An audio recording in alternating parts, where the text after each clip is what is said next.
नमस्कार, मैं हूं सानिया और आप देख रहे हैं डेन न्यूज। खबरों की शुरुआत करने से पहले आइए एक नजर डालते हैं उन खबरों पर जो बनी है आज की सुर्खियां।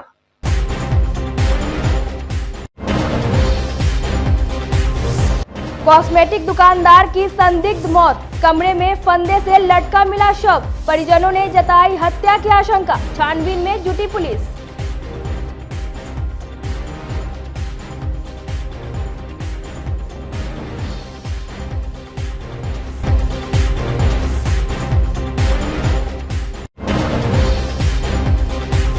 अवैध कब्जा हटाने गई पुलिस पर ग्रामीणों ने कर दिया हमला, लाठीचार्ज के बाद शांत हुआ माहौल, एहतियातन पुलिस फोर्स कर दी गई है बहाल।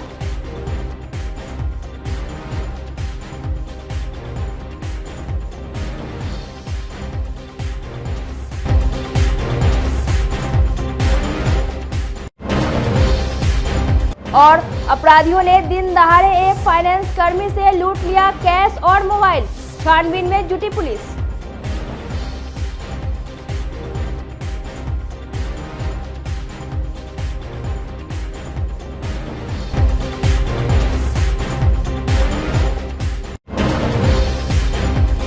तो ये थी आज की सुर्खियां और अब खबरें विस्तार से। मुजफ्फरपुर में कॉस्मेटिक दुकानदार की संदिग्ध स्थिति में मौत हो गई। उसका शव कमरे के भीतर फंदे से लटका मिला। घटना हियापुर थाना क्षेत्र के मिठन सराय की है। शव मिलने के बाद परिजनों में कोहराम मच गया। मौके पर भीड़ जुट गई। सूचना पर पहुंची पुलिस कमरे की तलाशी लेकर जांच पड़ताल शुरू कर दी। मृतक की पहचान बोचा थाना क्षेत्र के रघुनाथपुर निवासी लक्ष्मी शाह का 23 वर्षीय पुत्र सोनू कुमार के रूप में हुई है। परिजनों ने शव को उतारने से मना कर दिया। एफएसएल की टीम और डाक स्काउट को बुलाने की मांग पर अड़ गए। परिजनों ने हत्या की आशंका जताई है। एएसपी टाउन भानु प्रताप सिंह भी दलबल के साथ मौके पर पहुंच गए। एफएसएल की टीम को बुलाया। नमूने एकत्र होने के बाद शव को पोस्टमार्टम के लिए भेजा गया। परिजनों ने प्रेम प्रसंग में हत्या की आशंका जताई है। बताया कि सोनू का जिस मकान में शव मिला उसमें उसकी कॉस्मेटिक की दुकान भी है। एएसपी टाउन भानु प्रताप सिंह ने बताया कि पुलिस हत्या और आत्महत्या दोनों बिंदु पर जांच कर रही है।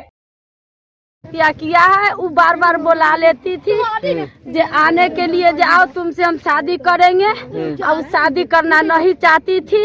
इसीलिए हमारा बेटा फंसरी लगा करके और वो न आई है इसको पास, इसीलिए वो मरा है। आपके देवर के बेटा अति बहू है। बहू से? हाँ हाँ। अब हम क्या कहें, हमारा तो क्या नाम था उनका? जो मृतक है मरे हैं? सोनू है। कै वर्ष के है सोनू? 23 वर्ष का है। 23 वर्ष के? हाँ 23 वर्ष का है। आप माँ हुए उसके? हम उसका माँ है। तो आपको क्या सूचना मिला था रात में? हमरे सूचना रात में मिला था जो उसी से बात किया। हाँ। वो बुलाया ये गया, इसको साथ वो न आया, इसी पर ये ऐसे कर लिया, खा पी करके ऐसे कर लिया। मतलब वो नहीं आई? हाँ इसको साथ नहीं आई। कुमारे था? ये कुमार है। इसको अभी हम शादी नहीं किए थे। दुकान दो और वो शादीशुदा, उसको पास 3 बच्चा है। तो बोली जा तुमको बेटा को अभी हम तब बात कर तुमको बेटा के बर्बाद करके छोड़ दें, तो बर्बाद क्या करेगी, वो तो मार दिया। प्रेम प्रसंग चल रहा था? हाँ। कितना दिन से चल रहा था? हम नहीं जानते थे, हम तो इस 6 महीना से जानवे किए हैं। घटना हाँ रात हुआ है। घटना रात हुआ, आप लोग को जानकारी नहीं था? आप माँ है? हाँ। अब बात हुआ, वो बुलाया, जाता था, वो नहीं आती थी, इसीलिए फांसरी लगा लिया है। यहाँ काम करता था? दुकान कर रखे थे उसको यहाँ पर है। यही मार्केट में? हाँ। किनका मार्केट है? उमेश शाह का मार्केट है। उसको सूचना मिली थी कि मिठन सराय वार्ड नंबर 1 में एक व्यक्ति संदिग्ध अवस्था में फंदे से लटका हुआ मिला है। तो उसमें हम आए, यहाँ पाया गया कि बात सही है और वो लटका हुआ मिला है। एफएसएल टीम को बुला लिया गया है। मृतक का नाम सोनू कुमार है। यहाँ दुकान चला रहे थे? हाँ ये दुकान चलाते हैं, अपनी संबंधी है इनके परिवारजन, उनके यहाँ किराए पे लेके दुकान चलाते हैं। प्रथम दृष्टया सर क्या आ रही है? प्रथम दृष्टया एक सुसाइड का मामला लग रहा है और बाकी का एफएसएल रिपोर्ट आएगी, पोस्टमार्टम रिपोर्ट आएगी, तभी फाइनल कुछ कह पाना संभव होगा। अभी सुसाइड का मामला है प्रथम दृष्टया। एईएस को लेकर मुजफ्फरपुर के सदर अस्पताल से पीएचसी तक कंट्रोल रूम बनाने की प्रक्रिया शुरू हो गई है। अगले 10 से 15 मार्च के बीच सभी जगह कंट्रोल रूम बना दिए जाएंगे। सदर अस्पताल में बनने वाले कंट्रोल रूम में 8 लोगों की बढ़ती नियुक्ति होगी। कंट्रोल रूम के लिए जिला वेक्टर जनित रोग नियंत्रण पदाधिकारी डॉक्टर सतीश कुमार ने सिविल सर्जन को पत्र लिखा है। जिला वेक्टर जनित रोग नियंत्रण पदाधिकारी ने बताया कि 11 मार्च के बाद सभी पीएचसी और सदर अस्पताल में एईएस वार्ड की इंचार्ज नर्स की ट्रेनिंग कराई जाएगी। खासकर जिस नर्स की रात में ड्यूटी रहती है उनकी ट्रेनिंग कराई जाएगी। जिले में फरवरी महीने में एक एईएस का मरीज मिल चुका है। एईएस के मरीज मिलने के बाद जिले में सतर्कता बढ़ा दी गई है। सदर हॉस्पिटल में जो कंट्रोल रूम के लिए हमने आदमी की मांग सीएस कार्यालय से की है। जैसे ही हमको मिल जाता है उन लोगों को प्रशिक्षित करते हुए जिलाधिकारी महोदय का निर्देश है कि 15 मार्च से उसको शुरू कर दिया जाए। तो जितनी जल्द हमको सीएस ऑफिस से मिल जाता है, 8 कर्मचारी की मांग हम लोगों ने की है, जिसको कि 24/7 कंट्रोल रूम को चलाया जाएगा। इसका जैसे कि पूर्व में भी जानकारी मैं दे चुका हूँ, 4 तारीख से सारे एमबीबीएस डॉक्टर्स की ट्रेनिंग दी जा रही है और प्रशिक्षण टीओटी के रूप में है। ये ट्रेनर हो जाएंगे लोग डॉक्टर गोपाल शंकर साहनी के द्वारा, एचओडी पेडियाट्रिक्स के जो है मेडिकल कॉलेज में, उनके द्वारा दी जा रही है, जो 7 तक चलेगी। आज तीसरे बैच की ट्रेनिंग हो चुकी है, चौथे बैच का कल लास्ट ट्रेनिंग है। उसके बाद सारे एमबीबीएस का हो जाएगा। इसके बाद हम लोगों की प्लानिंग है कि जब एईएस वार्ड में जो इंचार्ज हैं उन लोगों को एक एएनएम या जीएनएम जो भी जिनकी ड्यूटी है उसके साथ, और साथ में एक एम्बुलेंस जो डेडिकेटेड रहता है उसके ईएमटी को एक ट्रेनिंग हम लोग निकट भविष्य में बहुत जल्द 2-4 दिन के अंदर प्लान कर रहे हैं। इसके बाद फिर जो टीओटी लेकर के फील्ड में अपने अपने सीएससी में लोग जो जा रहे हैं उन लोगों के द्वारा सीएससी पे जो सभी हेल्थ फैसिलिटीज़ के अलावे जो इंटरसेक्टोरल बैठक हम लोग जिस तरह से डिस्ट्रिक्ट में किए थे, उन लोगों के हेड को, जैसे सीडीपीओ हुए, बीडीओ साहब हुए, डीईओ हुए, इन सारे लोगों का प्रशिक्षण एमओआईसी के स्तर से होगा। उसके बाद फिर सीडीपीओ लोग सारे एलएस लोगों के साथ अपना बैठक करेंगे। उसके बाद एलएस लोग अपने अपने आंगनबाड़ी के साथ बैठक करेंगे।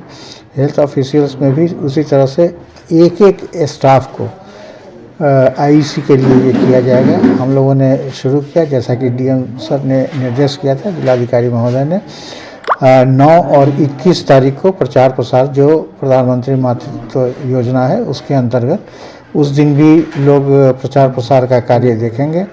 और क्षेत्र में जो सेंटर्स में वैक्सीनेशन का कार्य होता है, प्रतिरक्षण का कार्य किया जाता है, उसमें भी संबंधित आंगनबाड़ी लोग आईसी का प्रचार प्रसार अपने स्तर से। पीएम मोदी के बिहार आगमन पर राजद विधायक मुन्ना यादव ने बड़ा तंज कसा है। मुजफ्फरपुर के मीनापुर विधायक मुन्ना यादव ने कहा कि तेजस्वी यादव की रैली के बाद से भाजपा में बेचैनी बढ़ गई है। उन्होंने कहा कि यही वजह है कि कभी पीएम मोदी आ रहे हैं तो कभी अमित शाह का कार्यक्रम हो रहा है। मुन्ना यादव ने कहा कि 40 में 40 सीट जीतने का उनका दावा इस बार एकदम उल्टा पड़ेगा। अब की बार 400 पार का नारा गलत साबित होने जा रहा है। हाँ, तो सुने हैं आज पीएम मोदी आ रहे हैं। कल शायद ये मोटा भाई को है नहीं, कथी नाम है उनका, अमित शाह जी आ रहे हैं, गृह मंत्री। ये लोग का दौरा बढ़ रहा है, घबराहट ज्यादा है ये लोग में। रैली जो सफल हुआ है ना, आम जन ने जो अपना मन बना लिया है कि एक बार तेजस्वी यादव को लाना है। एमपी के चुनाव में भी जो ये लोग बोलते 40 के 40 विपरीत होगा। 40 का 40 सीट जो है इंडिया गठबंधन को और तेजस्वी जी को मिलेगा। इससे विचलित हैं लोग। तेजस्वी की रैली से घबरा गए, बिल्कुल घबराया हुआ है लोग। नहीं घबराहट में देख रहे हैं कि आज मोदी जी आज से 4 दिन पहले आए थे औरंगाबाद में, आज बेतिया में। अमित शाह जी आ रहे हैं कहाँ तक, पालीगंज में। कोई ही अभी ऐसी स्थिति है कि प्रधानमंत्री और गृह मंत्री दोनों घबरा गया है कि अब मेरा सत्ता जाने वाला है। अब झूठ का पुलिंदा खुलने से कोई फायदा नहीं है। तरह तरह का देख रहे हैं ना, चुनाव का समय आ गया, 5 दिन के बाद अब विश्वास प्रस्ताव आचार संहिता लगेगा। घोषणा पर घोषणा कर रहा है। ये भी तो घोषणा करे ना कि अडानी को कितना माफ किया, किसका कितना, ही अंबानी को कितना माफ किया, ये सब घोषणा करता है लोग। 14 लाख करोड़ रुपया अडानी का माफ किया बोलता, गरीब किसान का माफ नहीं हुआ। बेरोजगारी पर कोई चिंता नहीं है, राम मंदिर में घंटी डुलाते रहो। तो इनका सारा जो है पोल इस बार जनता जो है ना खुलेगा, आई जो मंसूबा पाले हुए हैं वो मंसूबा को चकनाचूर करेगा। अरे चुनावी स्टैंड है यार, पूरे देश की जनता जानती है ना। सत्ता में आने के समय में 15 लाख नौकरी, 15 लाख रुपया, 2 करोड़ नौकरी, और जब सत्ता आ गया तो उसके बाद जुमला। तो देश की जनता जानती है कि जितना नरेंद्र मोदी जी बोल रहा है ये सब जुमला है। वो कहावत है देहात में कि बिहनी बिनलक खोपा फूलक फिर गभुआइया बिन्हेला, तो फिर ही चाह रहे हैं बिनना, तो इस बार इनको जो है खोपा को जरा देगा लोग। अब की बार 400 पार का नारा। अरे 40 पार नहीं होगा यार, कभी बोला नहीं है। 40 पार नहीं होगा। नरेंद्र मोदी का जो स्थिति पूरे देश में अराजकता का माहौल पैदा कर दिया है, और कोई मुद्दा इसके पास नहीं रहता है। तो राम मंदिर ले आएगा, कभी पुलवामा घटना ले आएगा, कभी विकास पर बात किया, कभी बेरोजगारी पर बात किया। हमारे नेता बेरोजगारी पर बात करते, विकास की बात करते। नरेंद्र मोदी कहीं बेरोजगारी या विकास की बात करता? परिवारवाद को लेकर से हमला। अच्छा एक बात बताइए, ये तो परिवारवाद पर हमला वही बोल रहा है जिसका अपना परिवार नहीं है। परिवार है तो कह रहे पूरा देश मेरा परिवार है। अच्छा, यही बेरोजगारी पर, यही महंगाई के लिए, बेरोजगारी और महंगाई भुखमरी के लिए है परिवार।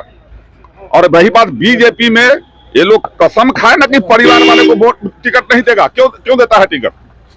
अभी अमित शाह के बेटा को बैट बॉल पकड़ने आता है, बीसीसीआई का जो है सेक्रेटरी बना हुआ है। अभी जितना देखिए, अभी सुषमा स्वराज के बेटी को दे रहा है, तो कभी किसके बेटा को दे रहा है। अभी सम्राट चौधरी तो हमारे घर से गए हुए हैं ना, सपरी चौधरी के लड़का है, उनको नहीं दिया। सबको तो परिवारवाद एक तो बहाना है लालू जी को डिमोरलाइज करने के लिए, लेकिन लालू जी डिमोरलाइज होने वाले नहीं है। बीजेपी में आधे से ज्यादा मंत्री और विधायक परिवार से आते हैं, जिनका पुरखा जो है मंत्री और विधायक रहा है। लीची के पेड़ों में मंजर आना शुरू हो गया है। इस वक्त लीची के पेड़ों में कीट और रोग का प्रकोप भी होने की संभावना रहती है, इसलिए इसकी बागवानी करने वाले किसानों को विशेष ध्यान देना चाहिए। राष्ट्रीय लीची अनुसंधान केंद्र के एक्सपर्ट वैज्ञानिक डॉक्टर इप्शिता के मुताबिक इस समय लीची के पेड़ में लीची स्टिक बग, दहिया कीट और लीची माइट का प्रकोप हो सकता है।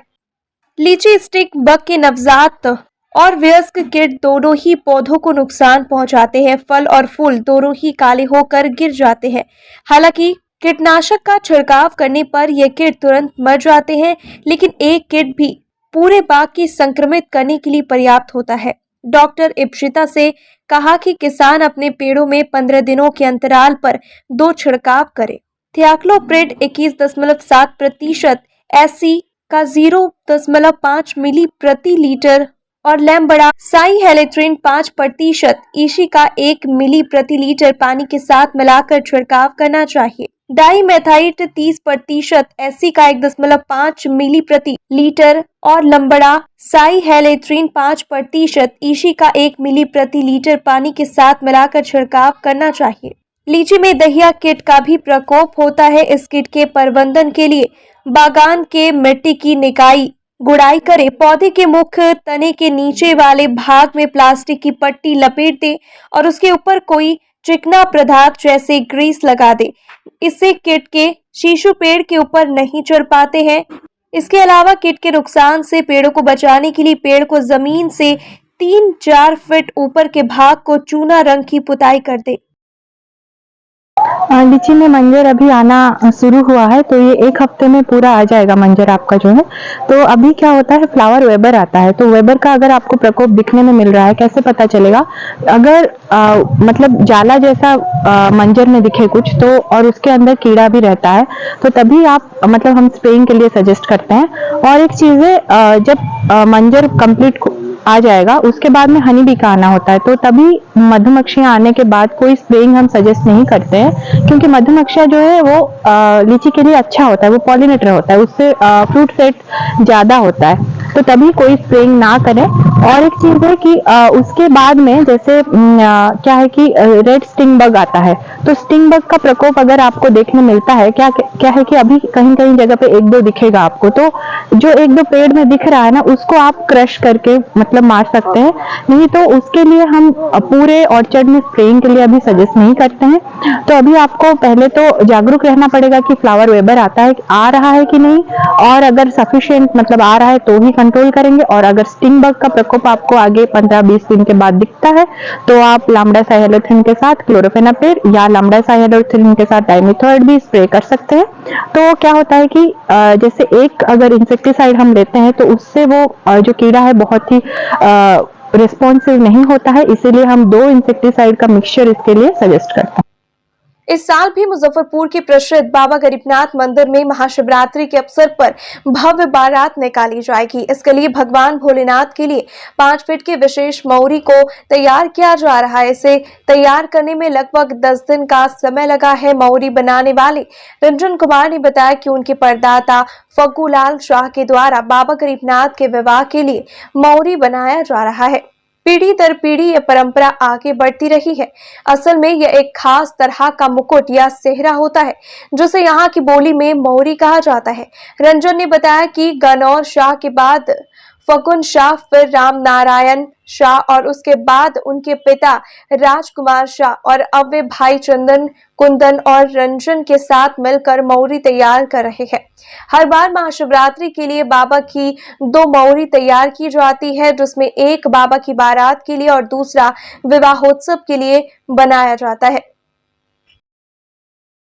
64 से बन रहा है। हमने जो है परदादा जो है फग्गूलाल साहब है वो बना रहे थे। उनके बाद मेरे दादा श्री राम नारायण शाह बनाए और उसके बाद हमारे पापा जो है राजकुमार शाह ने बनाया। उसके बाद जो है हम लोग बना रहे हैं, चंदन, कुंदन, रंजन तीनों भाई मिल के बना रहे, दे रहे हैं। इस बार क्या खास है इसमें, कितने फीट की मोरी है? जो है जो मोरी है ये 5 फीट का है जी। ये जो है अंदर में गर्भ जो श्रृंगार होता है उसमें चढ़ेगा, ठीक है। ये जो मोरी बन रहा है ये जो है रथ जो निकलता है उसमें ये चढ़ेगा और रथ निकलेगा, जुलूस निकलेगा जी। शोभा यात्रा में ये वाली मोरी जो कब तक कंप्लीट हो जाएगा? ये आपको कल कंप्लीट हो जाएगा। देखिए ये परंपरा बाबा गरीबनाथ जी के दरबार में हमारे दादाजी स्वर्गीय विशेश्वर पाठक जी और फागुनलाल शाह जी, ये लोग मोहल्ला के गण्यमान व्यक्ति लोग जो बुजुर्ग लोग थे, उन्होंने बैठ के एक प्लानिंग किया कि जब यहाँ बाबा का दरबार है और महाशिवरात्रि का त्यौहार है तो क्यों नहीं यहाँ से बाबा का हम लोगों ने बारात निकाले सब आदमी मिलके। तो जिसमें हमारे यहाँ के जो फग्गू शाह जी हैं उनके परिवार से हुआ कि चलिए हम मोड़ देंगे और रथ देंगे, जो कि आज भी शोभनीय इन्हीं का रथ लगता है। तो लगता है कि बाबा इसी रथ में विराजमान है और आम पब्लिक भी इंतजार में रहता है कि बाबा का रथ अब आएगा। लेकिन इन कुछ दिनों से, कुछ सालों से, 3-4 सालों से यहाँ होने लगा है कि रथ को चेंज कर दिया गया है। लेकिन आज भी भक्तों में ये आस्था रहता है कि बाबा का रथ अभी पीछे रह गया, अभी तक आया नहीं है। इस प्रयास में हम लोग लगे हुए हैं कि पुनः फिर उसी रथ को लाया जाए और बाबा का मतलब कि बारात उसी पे निकाला जाए। बुधवार को मुजफ्फरपुर के बलराज थाना क्षेत्र के मुरारपुर में पुलिस और ग्रामीणों के बीच जबरदस्त झड़प हो गई। देखते ही देखते अतिक्रमण खाली कराने पहुंची पुलिस पर ग्रामीणों ने हमला कर दिया। दरअसल मुरारपुर में बन रहे मेगा फूड पार्क पर काफी समय से अतिक्रमण है, उसे ही खाली कराने पहुंची पुलिस दल बल के साथ पहुंची थी। साथ में एसडीएम पश्चिमी ब्रिजेश कुमार और डीएसपी पश्चिमी अभिषेक आनंद भी थे। पुलिस के पहुंचते लोग उग्र हो गए और रोरेबाजी शुरू कर दी। पुलिस ने भी जवाबी कार्रवाई करते हुए लाठीचार्ज कर भीड़ को खदेड़ दिया। मौके पर भारी संख्या में पुलिस फोर्स तैनात कर दी गई है। फिलहाल स्थिति सामान्य है। बरूराज में मुरादपुर एरिया में आज एक एनक्रोचमेंट ड्राइव चलाई गई थी, जिसमें मेगा फूड पार्क में एनक्रोचमेंट को हटाना था। उसी क्रम में वहाँ के जो लोकल ग्रामीण हैं उनके द्वारा पुलिस पे अटैक किया गया और अटैक में हमारे कुछ पुलिसकर्मी घायल हुए और उसी को फिर डिफेंस में और उनको तितर बितर करने के लिए पुलिस के द्वारा जो एक लेजिटिमेट फोर्स का यूज़ किया गया। और इसमें इस अतिक्रमण ड्राइव में एसडीओ संबंधित एसडीओ भी थे और डीएसपी पश्चिमी थे और एसडीपीओ सरिया थे और अन्य थानाध्यक्ष भी थे।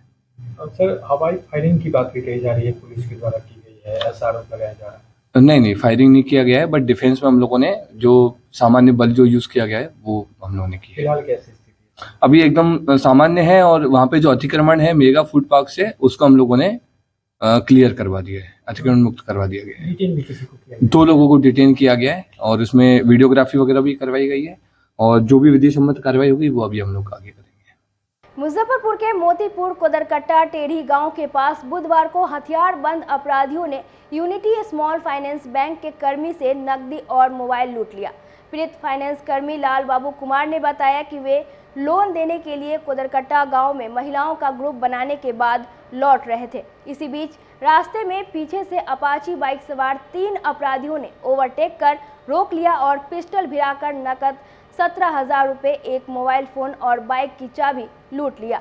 घटना को अंजाम देने के बाद सभी अपराधी बर्जी की तरफ भाग निकले। घटना की जानकारी मिलते ही पुलिस मामले की जांच में जुट गई है। काम करते हैं, ठीक है।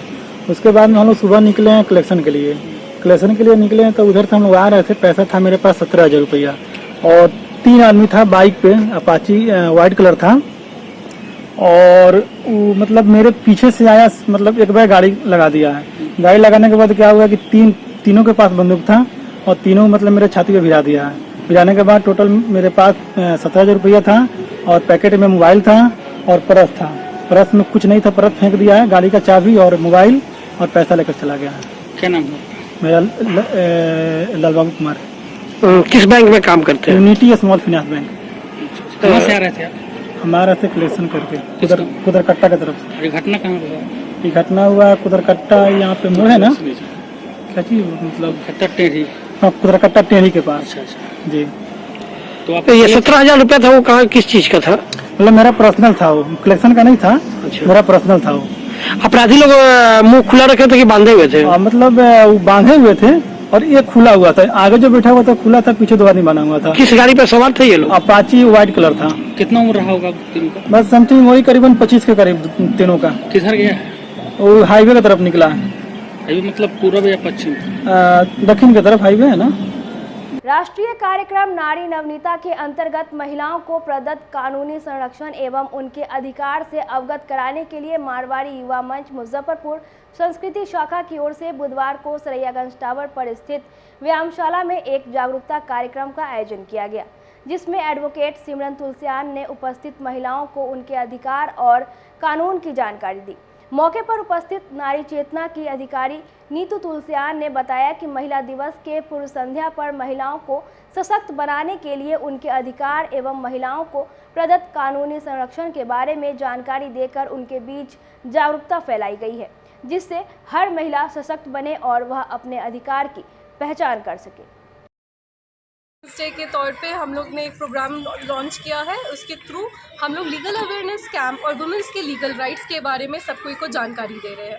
यहाँ पे हम सबको बताना चाहते हैं कि आप हर महिलाओं का क्या अधिकार है, किस तरीके से वो अपने आप को प्रोटेक्ट कर सकती है, कौन कौन सा अत्याचार है जो एक्चुअली उनके ऊपर हो रहा है और उनको रियलाइज़ ही नहीं हो रहा है कि उनके ऊपर एक्चुअली वो अत्याचार है। उनके सल्यूशंस के बारे में उनको बताया जा रहा है। वो कहीं पे भी काम करने जाती है तो उनको कितना वेतन मिलना चाहिए, वहाँ पे उनका क्या अधिकार है, वहाँ पे उनको किस तरीके से प्रोटेक्शन मिलना चाहिए, उसके बारे में इनको जानकारी दी जा रही है।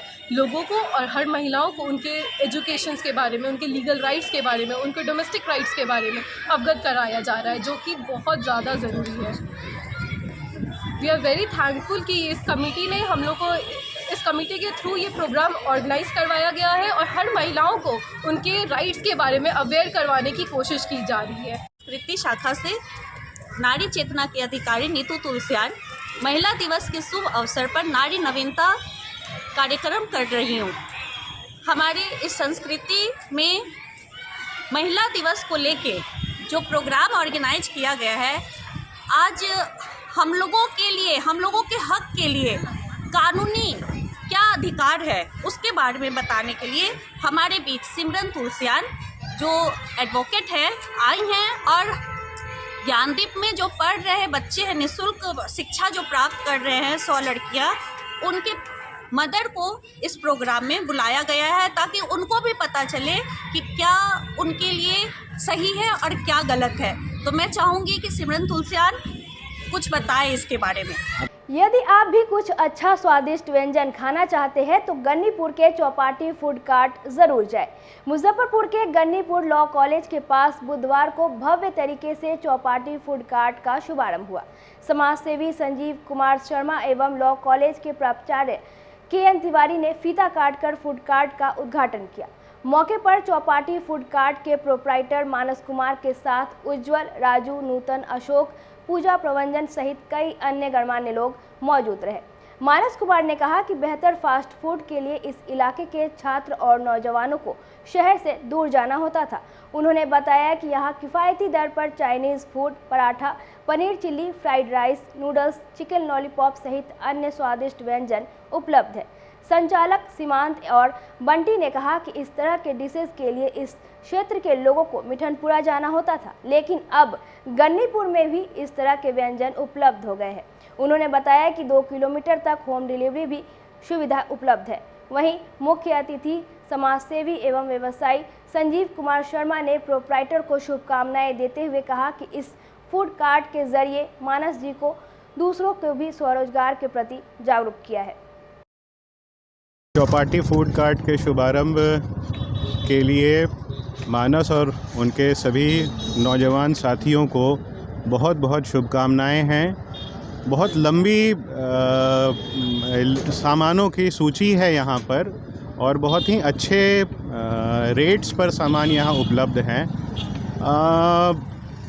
आपको ध्यान होगा कि स्वरोजगार के लिए हमेशा से हमारे वित्त मंत्री सीतारमन जी कहती आई हैं, उसका परिचय मानस जी ने दिया है यहाँ पर इस चीज़ को, फूड कार्ट को स्टार्ट करके।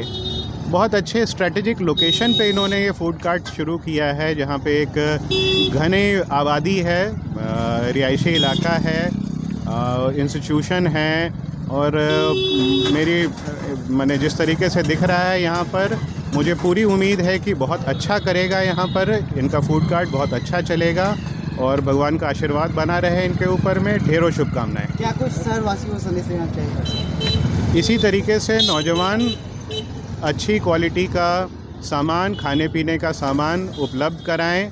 रोज़गार का एक बहुत अच्छा माध्यम है ये, इसमें हर किसी को पहल करना चाहिए और इससे बहुत अच्छे रिटर्न्स भी हैं और बहुत पॉजिटिव आप काम भी कर रहे हैं समाज के लिए। चौपाटी फूड कार्ट का आज शुभारंभ हुआ। ये हमने खोला है गन्नीपुर SKJ लॉ कॉलेज के सामने। ये यहाँ पे हमने देखा कि बहुत सारे बच्चे पढ़ रहे हैं। केंद्रीय विद्यालय बगल में है, उधर RDS कॉलेज है, जिनको खाने के लिए बहुत दूर जाना पड़ता था या फिर समोसा खा करके या गोलगप्पा खा करके उनको रहना पड़ता था। तो हमने काफ़ी लोगों से, जानने वाले लोगों से पूछा, जो कि काफ़ी दिनों से परेशान थे खाने के लिए। इस पूरे एरिया में उनको खाने के नाम पर कुछ नहीं मिल रहा था। तो यही सोच के हमने इसकी शुभारंभ की। हम चाहते तो यहाँ पे एक रेस्टोरेंट भी खोल सकते थे, लेकिन उनका प्राइस भी हमको देखना था। उस प्राइस को देखते हुए हमने इसकी शुभारंभ की। यहाँ पे आपको प्रॉपर हाइजीन मिलेगा और आपको यहाँ पे जो प्राइस हमने रखा है वो स्टूडेंट को देखते हुए ही हमने ये प्राइस को रखा है। यहाँ पे आपको चाइनीज़ आइटम मिलेगा, आपको पराठा मिलेगा, इंडियन में भी आपको चिकन की आइटम मिल जाएंगे, पनीर का आइटम मिल जाएगा, नूडल्स मिल जाएगा, वेज फ्राइड राइस मिल जाएगा, रोल्स मिल जाएंगे, आपको लॉलीपॉप मिल जाएगा, ये सारी चीज़ें मिलेंगी आपको। मुजफ्फरपुर के गोला रोड स्थित राम भजन मार्केट से महाशिवरात्रि के अवसर पर 8 मार्च को आकर्षक एवं ऐतिहासिक शिव बारात निकाली जाएगी। इसकी तैयारी अंतिम चरण में है। दिन के 2 बजे बाबा गरीबनाथ की आरती के बाद बारात प्रस्थान करेगी। शहर के विभिन्न मार्गों से होते हुए बाबा गरीबनाथ मंदिर में आकर इस शिव बारात का समापन होगा। इसकी जानकारी देते हुए आयोजक केदार प्रसाद ने बताया कि इस वर्ष की झांकी ऐतिहासिक होगी। इसकी शुरुआत 7 मार्च को मड़वा पूजा से होगी।